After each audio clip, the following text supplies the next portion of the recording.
Hər vaxtınız xeyir, kanalımıza xoş gəldiniz. Bugün kanalımızda asan üsulla uksussuz, sirkəsiz, yalnız soyuq su ilə xiyar turşusu hazırlayacağım. Turşunu hazırlamaq üçün 2 saat soyuq suda saxladığım xiyarları axar suda təmiz-təmiz yudum. Mütləq təmiz-təmiz yumaq lazımdır ki, üzərində qum, toz hissəciyi qalmasın. Bankaların hər birinə qara dənəvər istiot, 1-2 dilim acı biber əlavə edirəm. Qeyd edim ki, acı biberin miqdarını zövqə görə artırıb azaltmaq olar. 2-3 yarpaq da dəfnə yarpağı əlavə edirəm.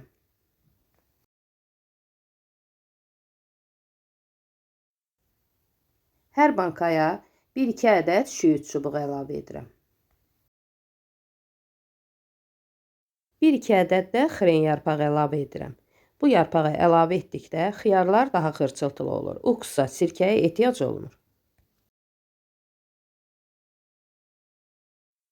2 diş də sarımsaq əlavə edirəm. Sonda xiyarları yığıram.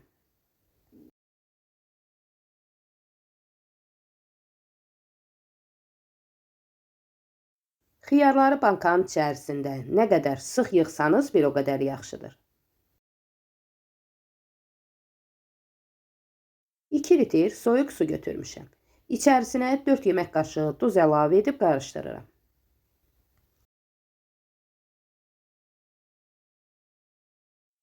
Duz suyun içərisində tam həll olduqdan sonra bankaları əlavə edirəm.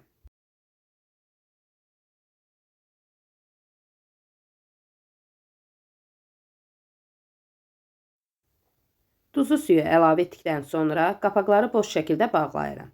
Otaq temperaturunda 5-6 gün ərzində saxlayıram. Bu müddət ərzində qıcqırma prosesi gedir. Görürsünüz, suyun rəngi tam bulanıbdır. Bu cür olduqda bu suyu mütləq süzüb atmaq lazımdır. Xiyarın tam yetişməməsinə baxmayaraq, hələ də çox ləzzətli, xırçıltılıdır.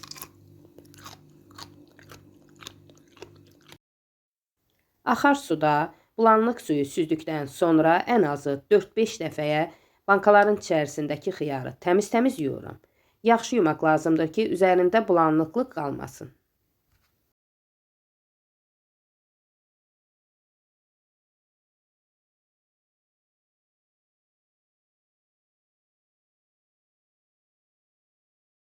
İki litr soyuq su götürmüşəm. Üzərinə 3 yemək qaşığı duz əlavə edib qarışdırıram.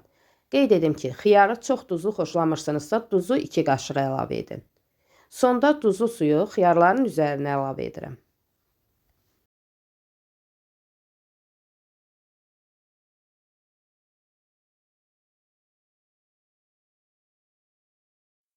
Təzə qapaqla bankaları kip şəkildə bağlayıram.